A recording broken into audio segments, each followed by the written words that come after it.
Hello everybody, my name is Eric Valentine from Undertone Audio. Today I am here to talk about Fairchilds.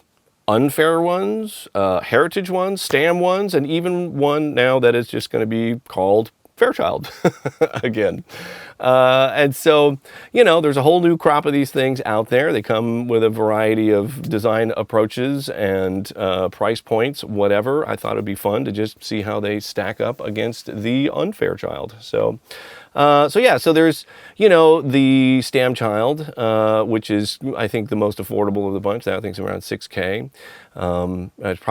There's some cost savings on the approach that they took with the sidechain circuitry there. It's a predominantly solid state as opposed to using tubes there. There's the Heritage one that seems like a somewhat similar approach to what we took. And that one's like in the 10K range. And then this one that's trying to be super purist about it, and they're actually calling it a Fairchild, that's in the like $35,000 range. That's kind of a different, you know, stratosphere of cost with that one. But, you know, they all made their own choices about how they wanted to approach these things. But the one thing that appears to be common with all of these, all three of these, so I'm going to start here, is that they all appear to be using the 6BA6 tubes. The original Fairchild used a tube called the 6386. It's a dual triode, and the 6BA6 is a pentode that can be used as a single triode, and that's what they're doing. So it means that you have to use two 6BA6s for every one 6386. So with a 670 type device where it's a stereo channel, you have four 6386s for each channel. So now you have 8 6BA6s for each channel. So a total of 16 tubes for the stereo unit. It's a lot of tubes.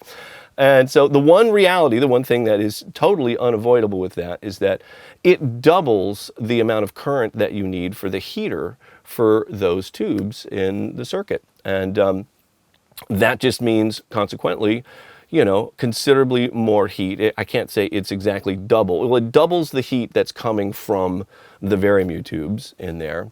And so, you know, it's drawing a lot more current and putting out a lot more heat. Each tube has like a dissipation, like a wattage dissipation rating, which essentially is basically how much heat is coming off the tube. And so that just doubles. So they're definitely going to be a lot hotter, that's for sure.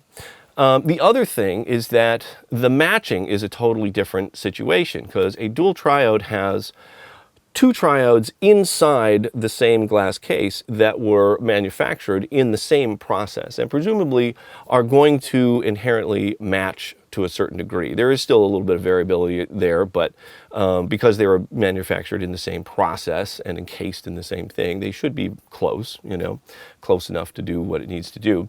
Whereas if you're using individual tubes that may have been manufactured at different times or could potentially be different brands or whatever, which I would not recommend, but so those two sides could potentially be very, very different and not match at all, and you have to match them manually. So for each channel, you have 4 times you have to match a pair of tubes that will work together, and then each of those pairings, you know, will have to add up in a way that all works together. Because, you know, on the original Fairchild with the 6386s, there is a consideration to make sure that the 4 tubes are in the channel all match each other to a certain degree. They don't want to be wildly different from each other, but, you know, there can be small differences between them that average out a little bit.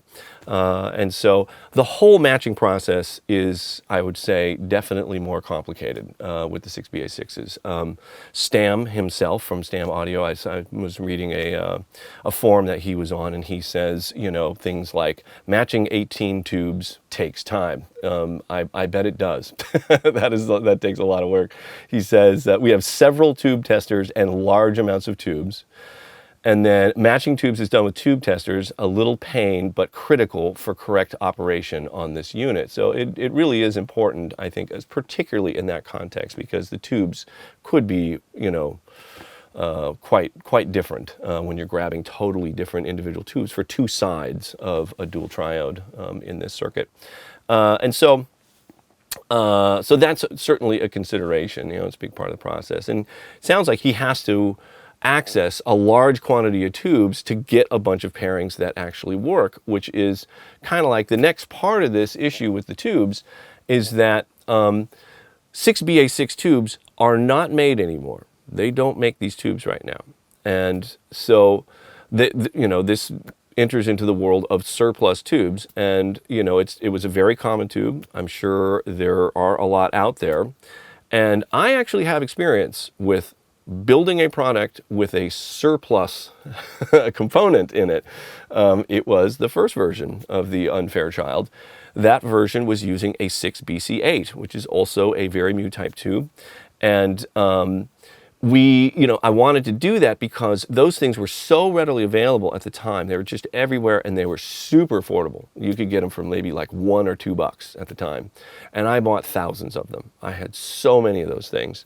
And very quickly into the process of building a bunch of these Mark I UnFairchilds and getting them out to people, it was very apparent that the tubes were a problem. Like when you have a tube that was made in the 50s or 60s, we're talking about something that's been sitting around for 60, 70 years, if it hasn't been used at all, if it's actual new old stock. And that did seem to matter with the 6BC8s. The functionality of them did get, I would say, degraded over time, and it was very difficult to find ones that weren't noisy or were wildly out of spec or whatever. And so the attrition rate was quite high with the surplus tubes when it was 6BC8s. It could be very different with 6BA6s, might be a totally different thing, but I'm sure there's a certain aspect of that is applicable with the 6BA6 as well. And an attrition rate is basically for every 16 that you can use, how many did have to get thrown away in order to find those 16 usable ones. That is your attrition rate, So that's another consideration. And these products use a lot of them. There's 16 in each one. And I would say being generous about the attrition rate, you're probably going to go through at least 20 to get 16 that are going to work in this unit. And it kind of makes the math easier. And so, you got to start really thinking about what's going to happen over time. There may be thousands of these tubes out there. And I did see in one article about the Heritage one, the Herchild, that they're claiming they have tens of thousands of these tubes. That could mean 20,000, 90,000, maybe. Could be anywhere in there. Who knows? If you're going to buy one of those, you better hope it's on the high side, because these things are going to run out, and then you've got yourself a $10,000 doorstop. There's nothing else you can do with it. And so, if we're in on the UnFairchild, we're in the 500s now of the ones that we're building.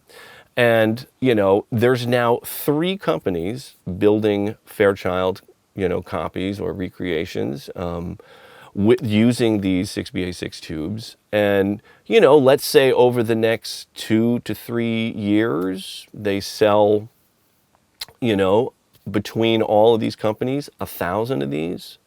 That's 20,000 of these tubes, It's a lot of tubes. Let's say they sell 2,000 over the next 4 or 5 years, that's 40,000 of these tubes that you're going through. And I would say, particularly in the case of the $35,000 Fairchild, I would say it's not unreasonable to think that in 4 or 5 years, it may get very difficult to find good 6BA6 tubes, and you got yourself a $35,000 doorstop, So it's just something to think about for anybody that's really considering going with one of these other ones. And, everybody gets to make a Fairchild copy if they want to. I have no claim to it, whatever. I'm here talking about the whole thing. Obviously, I'm advocating for the UnFairchild, the one that we make. I have a bias here. I'm going to be totally open about that. But I'm going to try and discuss the things that are more objective about it. There may be subjective things about the sound of one versus the other, or being hand-wired or not, or whatever, and that's fine. That people can argue about what might be better or not or whatever with those things. But there's some things here that I don't think are really arguable. They're just you know, the reality of the choices that are being made. So it's really something worth considering if you're really looking into one of these ones that's going to use the 6B86 tubes, because you really may find yourself in a position where it'll be, you know, very difficult or impossible to keep that thing working. So just want to throw that out there. So then in this round of seeing how these stack up against each other, I was only able to get a Hairchild. You know, the new Fairchild is not available yet, and the Stamchild are sort of limited availability. So I have a Hairchild, but the issues with the tubes really apply to all of them. They're all taking the same approach in that respect. And a lot of these other issues that I'm going to address that are just simple choices that are being made about the design approach, the feature set and the design approach, really applies to all three of these as well. So, you know, the Hairchild can be sort of a good representative of this stuff. And there was an interesting thing with the Hairchild that I wanted to also mention. You might remember this, or may have seen this particular social media post that I had to do back in June. Here it is. Hello, this is Eric Valentine from Undertone Audio. I want to take a second and address a rumor that we became aware of last week. It seems some people are under the impression that we are either unable to or choosing not to make UnFairchilds anymore. I don't know where this came from. Maybe it's a simple misunderstanding. Maybe it's some slightly unscrupulous competitive tactics. But here's what I do know. We are definitely still making UnFairchilds. That is for sure. So, somehow, right around the time that the Hairchild came out, a rumor got started that we weren't making UnFairchilds anymore. We certainly didn't tell anybody that. That was not what we were doing. And I don't know where it came from. I certainly can't. I have no proof, you know, one way or the other where it came from. The timing of it just caused like a raise of this eyebrow. Just a tiny, this eyebrow went boop, just like that when it happened. And so, I mean, you know, Peter Rodriguez, he seems like a super cool guy, you know, very, very smart. He's, I think, a very kindred spirit, you know, into music and recording, and was doing all those things, has a technical background, and started building stuff and wanted to start a company. He's doing great with it. You know, like, I have all the respect in the world for him. He seems great. But this rumor and some of the other stuff that was going on with the marketing of the Hairchild was a little bit, it was some very aggressive marketing that was going on. And this could explain where the rumor came from. It's one of the possibilities. Again, I have no proof of what did or how this came about. But this is what happened. When all this came out, there was the rumor, and then Tim Davis, who is our sort of general manager at Undertone, you know, he sent me an email with this thing about a spiff, and I'm like, what's a spiff? What is that? I don't know what a spiff is. And it turns out a spiff is essentially a kickback for the sales staff who are out, you know, selling pro audio products to people. And so Hairchild, Heritage Audio, whether it was them or their distribution company, and let me pull this thing up here so you can. So here is a copy of the one sheet, the sort of advertisement that was sent out to all the dealers. That was part of their initial marketing campaign for the Hairchild when it came out. It's since ended, so you can all know that this is not going on anymore. But so what this is, what a spiff is they will pay $1,000 to the specific salesperson who closes the deal, makes the sale on one of their stereo Hairchilds. And I believe it was, yeah, and $500 for the mono channel. And so it's pretty easy to predict how that's going to go, right? So there's a salesperson working for X, Y, or Z pro audio company, and they get this thing in their email box that says, hey, you want $1,000? Well, sell one of these and we'll give you $1,000 if you sell one of these. What do you think that salesperson is going to tell the next person that calls and is asking about buying one of these Fairchild recreations? What do you think they're going to say? They're going to say, you really want to get this Hairchild. It's the best out there. Promise you. It's really just incredible. Whatever. Forget about any of the other stuff. And so I think it is also possible that maybe the sales staff themselves, were speculating and just saying things like, I heard Undertone's not even making the UnFairchild anymore, so you better get this one. I mean, they're incentivized to do that when things like this happen. And that's really my issue with it, is that, apparently it's totally within bounds. There's nothing illegal or against the rules or totally fits into the world of retail, whatever. But it incentivizes dishonesty in such an aggressive way that I don't think it's good. It's certainly not good for the people who are consuming this stuff, because you will never get a straight answer out of a salesperson with this kind of stuff going on. So just want to let you know that's going on out there. I don't know who's responsible for it, whether it was Heritage or Rad Global Distribution or whatever, but they did it for a period of time. It is definitely not something we will ever do with our company. I just, even if it did give us an advantage on selling something, it's just not. I think it's such a slippery slope and invites, so much dishonesty that not something I want to mess with. So there you go. There's that. Okay, so enough about all of that. Let's get back to sort of the design approach on these things.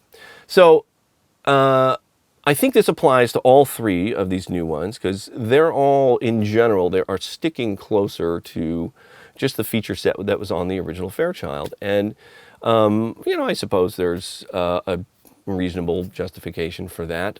It never really made sense to me. There was definitely a reason that I have never owned an original Fairchild. I certainly had opportunities to buy them along the way back in the, early 2000s and stuff. I was making lots of records and certainly had the resources to do it. They were more affordable then as well. And it just never quite made sense to me. Because to spend that much on one compressor that has such limited flexibility just never made sense to me. I just couldn't justify it. And there was so much variance in the performance of the different ones as well. And I could never, I just wasn't experienced enough with them to really know why. And I've probably used, almost a dozen different real Fairchilds over the years, whether, at the different studios I was in. There's ones at Royal Tone and Capitol Studios, and more recently at RCA Studios, and I've been using original ones for a long time. They all sound different. Not a single one of them sounded the same. They all fall into a general category of very tubey sounding, very mute compression, but they all kind of had different personalities. And there was ones that were like, I wouldn't even put that on my hi-hat mic, let alone the lead vocal. Like, that is just a bad sounding compressor. It was just not healthy anymore. The tubes were probably bad, or it got calibrated wrong, or who knows what was going on with it. It was just not in good health, and it's not usable at that point. And to spend, $25,000, which is probably what they were going for around that time, on something and just have it, not be particularly usable, didn't make sense. And there were so many things about it that just missing features. They didn't know. I think the original ones the initial design was in the late 50s, maybe early 60s, somewhere around there. And we have learned a lot about what features and controls we need in a compressor since that time. And they just didn't know how people were going to be using them now.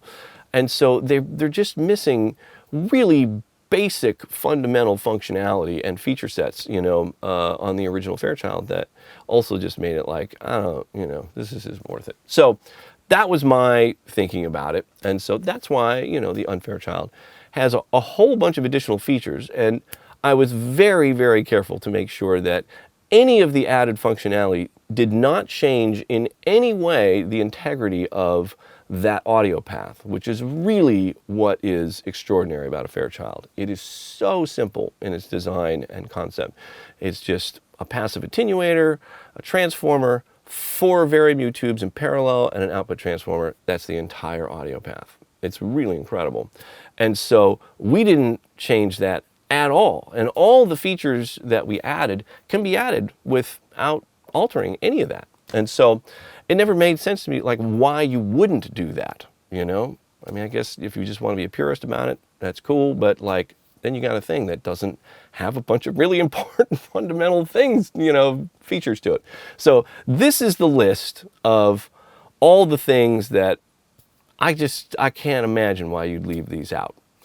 But all of these new ones seem to have made that choice. So there is, so all of these are just sticking to the original 6 presets. So you have no individual control or adjustability of the attack and release time. And it's so easy to do, you know, like the attack and release times are just established by capacitors and resistors in various combinations. And so you can just add a section where you can just, you know, set it yourself. It doesn't change the original presets. It doesn't change the audio path. You know, it's all in the side chain. Doesn't affect anything. It's just an additional way to set the attack and release instead of just having these 6 presets. So I don't know why you wouldn't do that. And it is hugely limiting on this thing. You're really stuck with these presets, all of which have a relatively fast attack time, which is great for certain things, but if you want to get away from that, you cannot on an original Fairchild or any of these other copies of it. So then there is no fine level adjust to be able to match the left and right sides on a stereo unit on any of these that I've seen. There was not on the original Fairchild. The original Fairchild had detented steps for the gain control.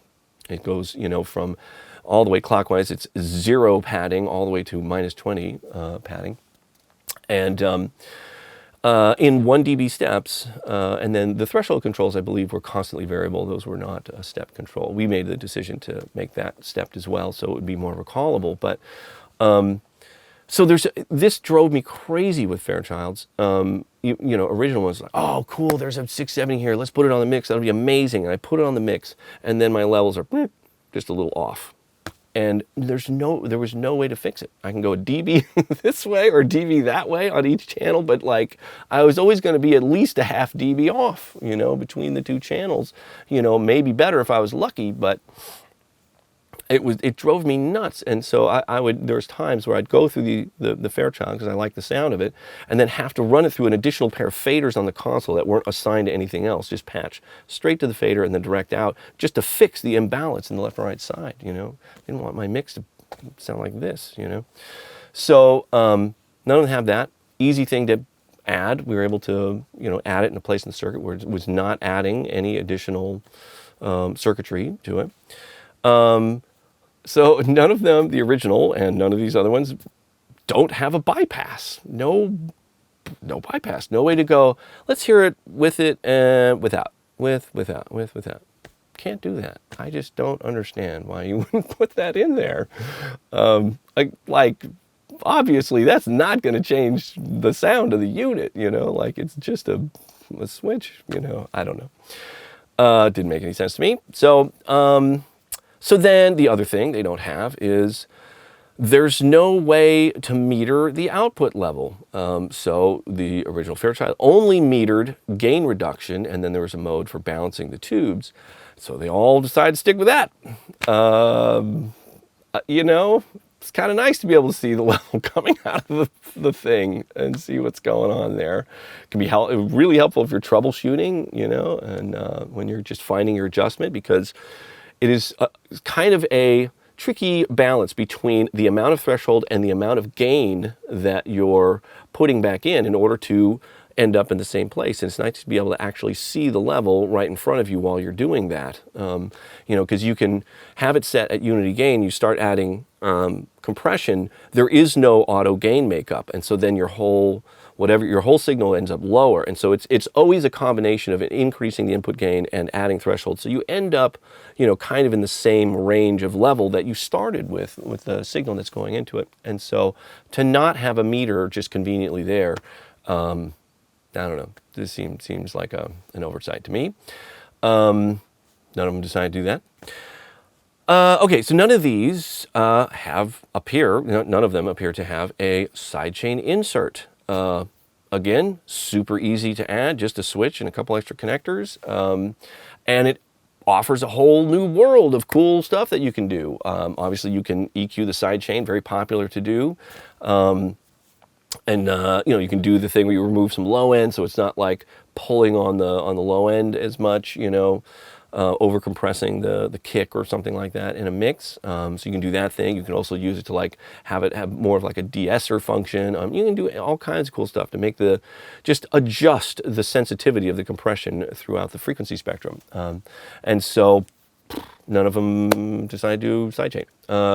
And then the other thing that we discovered that was really cool when you add a sidechain insert is that you can set up the compressor to do feed-forward compression. Because the original Fairchild design is feedback. It's a beautiful approach. It's really kind of a safety net for the compressor to make sure it never really freaks out.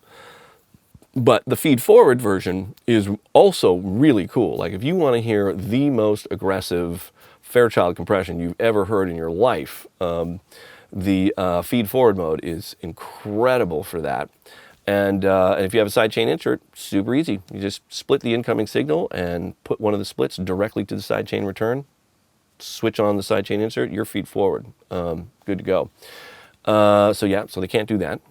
So then there's a couple just like calibration issues. We included a lot of user calibration on the UnFairchild. I'm a tweaky guy. I like to be able to tweak with stuff. So I want to design that in there for myself and for any other people out there that want to get tweaky with it. And so, we calibrate everything before it's all sent off. You can just leave it the way it is and should work great for you. But if you want to really dig deeper into the functionality of it and be able to explore the range of sounds that a Fairchild is really capable of, or a Fairchild circuit is really capable of, there's some really cool calibrations in there that you can do on the UnFairchild that don't appear to be available on any of these other new options. We have this thing where the gain trim, the way to do that without adding anything to the circuit was to adjust the bias current. And so it gives you a range of adjustment. You can fine tune the gain with about a 4 dB range, and we use a 10-turn pot. So you have really fine control of it. You can match the two sides very precisely. But when you adjust the bias current, it also changes the character of the compression. And so it's a pretty cool difference. You can make this thing sound kind of more forward and present, or kind of a little softer and more gushy sounding. And I've heard Fairchilds that sound, all over that range of sort of character. And, it was, the bias current was established by a fixed resistor, and there were different opinions from techs about really what the best value was there. And so that was one of the differences that I was hearing in all the different Fairchilds out there, is other people were adjusting the bias current for different, results with the feel of the compression. So you can adjust it yourself on the UnFairchild. That is certainly not available on these other ones. You can adjust the gain and balance in the sidechain circuit. And so if you want to have, more aggressive, you really be able to pound something, you can, increase the gain in the sidechain circuit. And it's also really helpful for being able to match the two sides.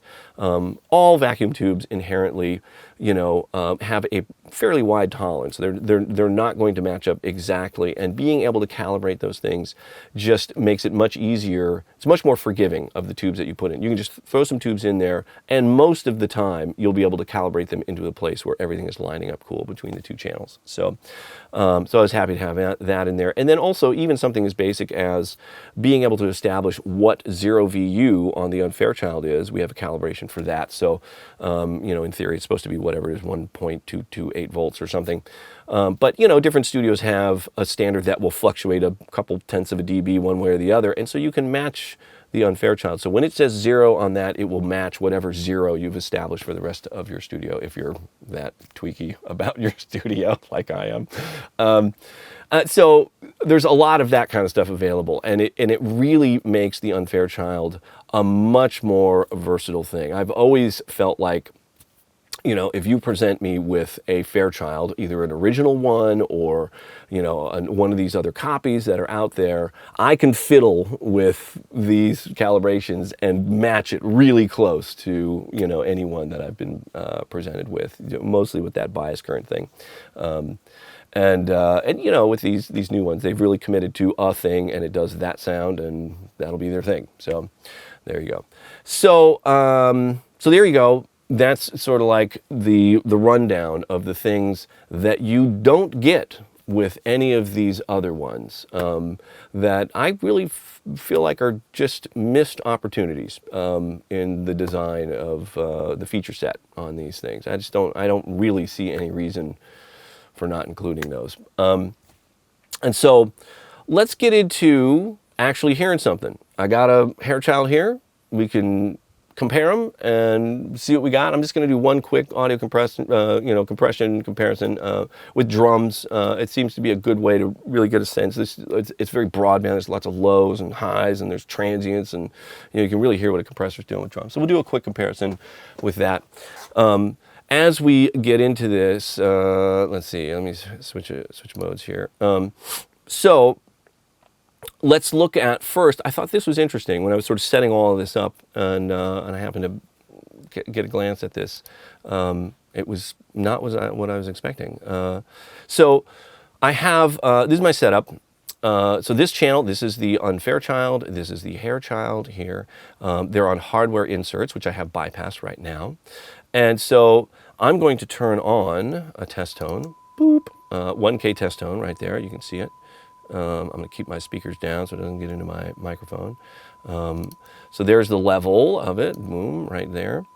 And so check out what happens when I put the UnFairchild in the path. And so now this test tone, which is at 0 VU or plus 4 dB, is going to be going to the UnFairchild and then out of the UnFairchild into this meter and then ultimately into this. We get the handy FabFilter Pro Q3 as our little spectrum analyzer. Look at that! Whole bunch of harmonic overtones in there. Dun, dun, dun. That's what we love about tube circuits, is all of this harmonic color in there. And this is very much what I'm used to seeing with tube circuitry. It is typically, you know, a tapering off as you go up through the harmonic series of, you know, distortion overtones. You can see here I've got, you know, things calibrated. I can, you know, fine tune that to get that exactly right. So here is the gain trim that I was talking about. It is adjusting bias current. And so I can take this and turn it. Oop, there we go. And get it exactly dead on. Very easy to adjust.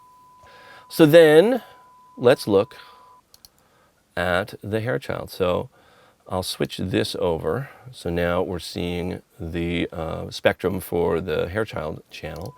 And so here's the meter for the Herchild channel. And so let's turn that on. Okay, so there's a little bit of a level issue here. And so what I have on the Herchild is their detented steps on this thing. And so I can turn this to the next detent, and now it's a dB high, or if I go back down, now it's half a dB low. And so the only way I could get this thing to actually be somewhere close to 0 was to get it to sit in between the detents. Like that. And hopefully it will stay there. And so you have to kind of like balance it in between the detents to get to the level that you need. And the other thing that was interesting about this is that This control, even though it's marked like the original Fairchild, which had a rotary switch in it, this is not a rotary switch. This is a potentiometer with a detent mechanism added to it. And so this thing has the taper of a potentiometer, and it's really supposed to be, 20 dB of padding in 1 dB steps. And you really can't do that with a potentiometer, and it's immediately obvious as soon as you start turning this thing. And so as I'm turning it lower and lower, all of a sudden, it stops really doing anything. And so these last steps barely move any level at all. And as you get into the middle of the travel, it has these huge, like dB and a half steps in there. Yeah, that's almost 2 dB in there, something like that. And so they're really sort of trying to fake that this is a rotary switch when it definitely is not. And so, here, let me see if I can get our setting back here.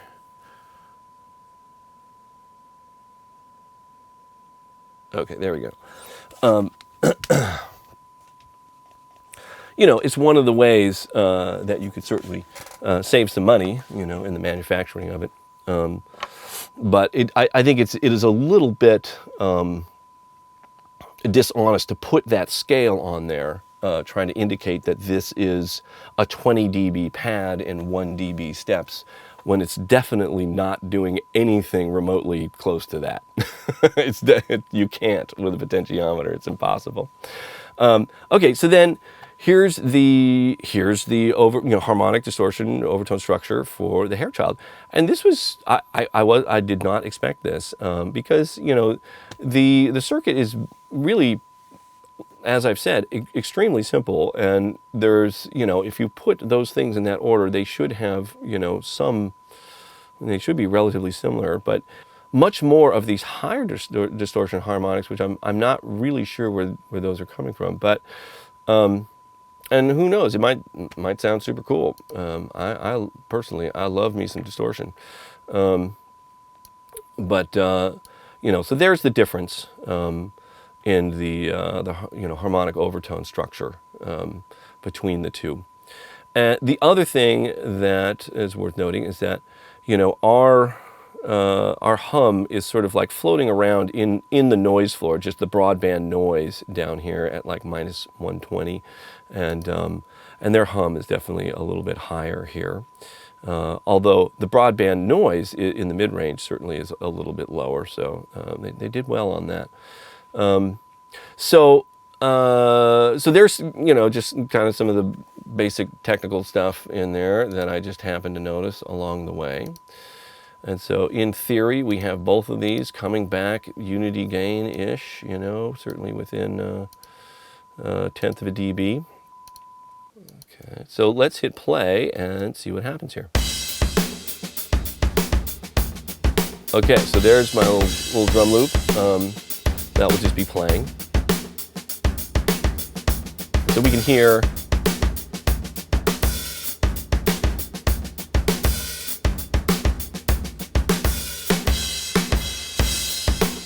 there's not going to be a huge difference there. I think, the frequency response is probably, very, very similar. All Fairchild circuits have a little bit of the rolling off of the extended highs and lows. They're a little bit more sort of mid-focused. There's maybe a tiny bit of softness in the Herchild that I hear, which might be due to the additional harmonic distortion. But really, I don't know, they really sound pretty much the same. So let's get into some compression. I'm gonna put up a setting that it took me some time to try and really get these things to match up, because they're not using a rotary switch. The gain structure of the side chains are slightly different. There are differences with these, and so I can't just set these with all the same knob positions and expect them to do the same thing. And so I have to find knob positions that get the same sonic result. So I'm going to try and put that together, and then we can A/B the compression, see what we think. Okay, so I think I got my settings back here. I took notes on that. I'm trying to get them back. It may sound like they're back where they were. So let's check this out. This is I would call this pretty heavy compression on the drums. I think as you are like stomping harder with compressors, you start to hear more of the differences in the personality of them. So I thought this might be more informative than doing a relatively subtle compression on the drums. So let's check it out. Here is the UnFairchild.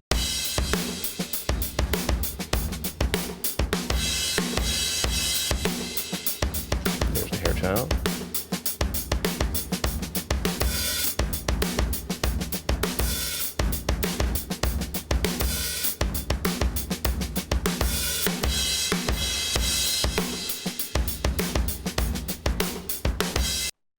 So, I mean, they sound quite similar. There's some subtle differences in the character. There's sort of like a bloom in the release of the kick drum that I hear in the UnFairchild. Seems a little different than the Herchild. The UnFairchild seems a little more immediate sounding, and the Herchild is set back a little bit. The Herchild, you can hear it like holding things, really grabbing onto things, maybe a little bit more so than the UnFairchild, just in the character of how it releases on things. That's, I'm sure, mostly entirely due to the tubes that are being used. I would be surprised if they really performed exactly the same. But like both of these totally fall within the realm of sounding like a Fairchild-esque Very compressor. Like it's a range of a sound. There is not really a specific thing that is the Fairchild sound. This is sort of the next part of it, and really what I think where the important difference is in the design approach. It's all of the features that are in the UnFairchild that are not in any of these other options out there. This is what you can't do with the Herchild. So what I'm going to do is go into one of the variable modes. So this, once you switch here, now these are active. And I can adjust the attack and release time independently on this channel. And so now I can do some of these cool, more modern settings where it's a slower attack time with a pretty fast release, and you get this really cool, like super aggressive drum sound that is actually enhancing the impact of the drums and pulling all of that really explosive energy out of the room. I'm always trying to match the levels as best I can. I'm using the UnFairchild accessory to do that. So I'm going to turn this level down because with the slower attack time, there's just a lot more apparent volume. So really all I'm changing is just the attack and release time in this comparison. So let's check that out. So here is now the UnFairchild with being able to finesse the attack and release time setting. So you can hear all of that impact now from that slower attack time. And that's the Herchild with just preset 2. Cool preset. But it ain't that. And you can't do that unless you have independent control over the attack and release. I'll just AB in for a second.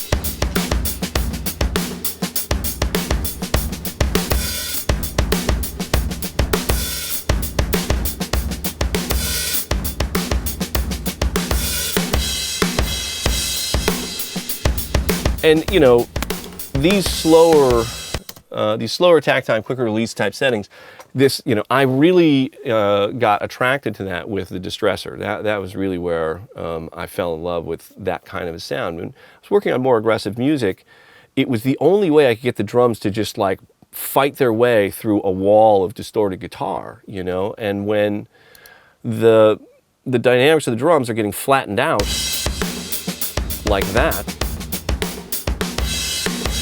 with preset 2, there's no way they're going to be able to, fight their way through a mix. So it's just really cool to be able to access that type of sound with a Very tube circuit, It just wasn't really available before.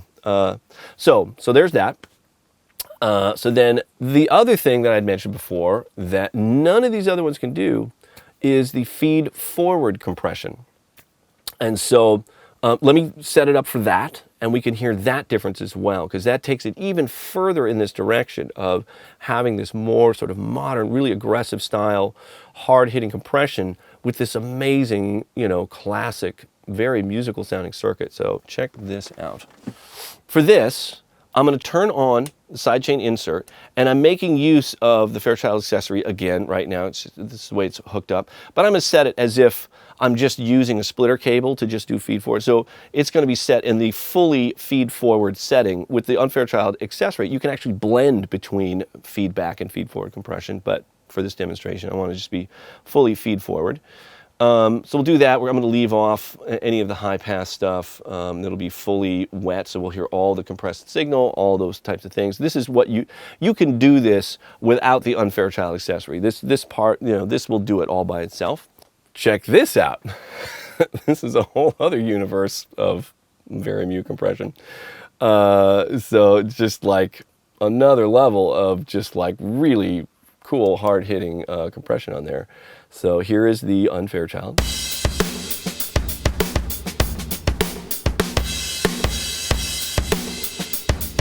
And then that's just preset too.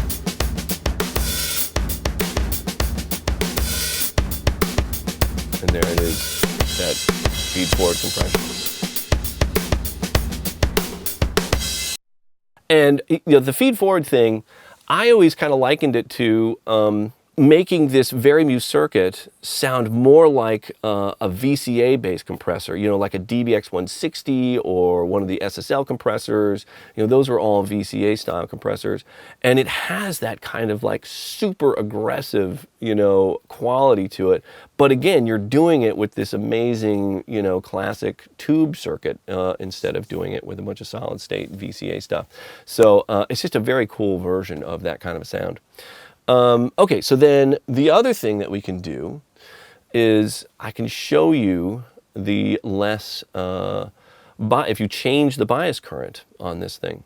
So let me get that set up. I've changed the setting on the UnFairchild. So this is like the really, really low bias current setting that you can do.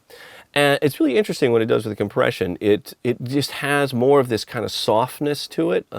There's more harmonic distortion when it is compressing. And it just has a sort of thicker, softer sound to it. And if you go back and listen to the first thing I played, was sort of like a higher bias current setting. The UnFairchild had a greater sense of immediacy. It sounded like more kind of close up to it. Now check out what happens now. Now it's kind of reversed. And the UnFairchild feels kind of like softer and gushier compared to the Herchild. So here's the UnFairchild.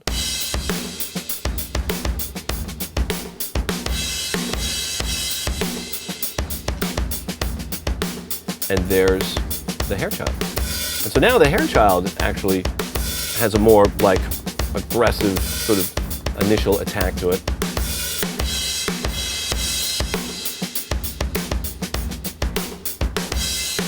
And the UnFairchild feels a little softer. And so you can access this really cool range of textures and character to the compression just by adjusting that gain trim, which is actually in reality is adjusting the bias current of the tubes. And it's easy to do, and you can, adjust it for a particular sound and still have it be unity. You can make it so you just set, the input gain higher and the gain trim lower, and then you'll have that sort of softer sound, but it's still unity gain. Or inversely, if you set the input gain lower and the gain trim higher, then you'll have that more immediate, like really like clearer sound, out of the device. So, there's a bunch of really cool options there, and you still maintain the unity gain. Everything can be matched up perfectly, and just calibrate it for the sound that you want. And so there's so many places where all of this, control and flexibility really matters. I only did just this drum example, but like this this bias current thing, this softer sound is amazing on vocals. Gives it this really cool, rich, warm, kind of soft sound to vocals, you know. And then you can also, with the first variable mode, the fastest attack setting is actually twice as fast as the attack on the original Fairchild or any of these copies. That can be amazing on vocals when you really need to even things out.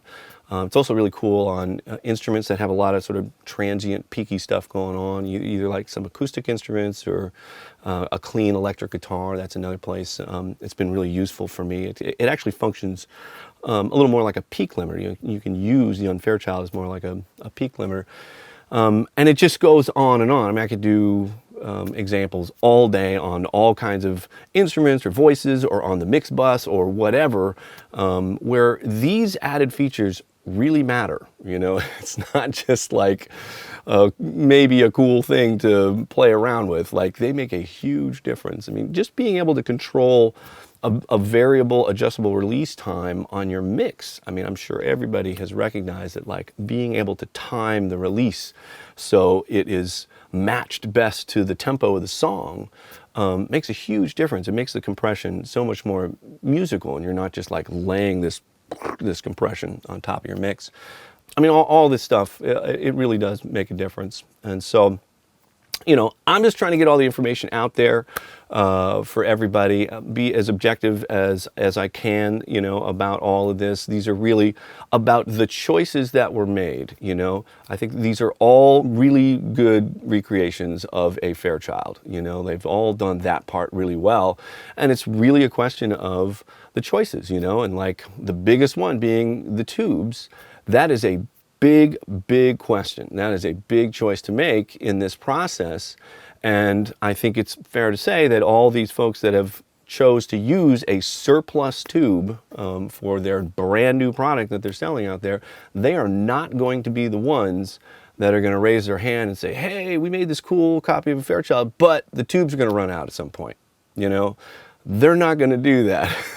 They don't really, you know, they're not incentivized to do that. So, but it's a reality that's inescapable, and I think it should be said and it should be considered. And anybody that is really considering, you know, one of these other options, which, you know, fair enough. If after hearing all this, if you want to go down that road, you know, go for it.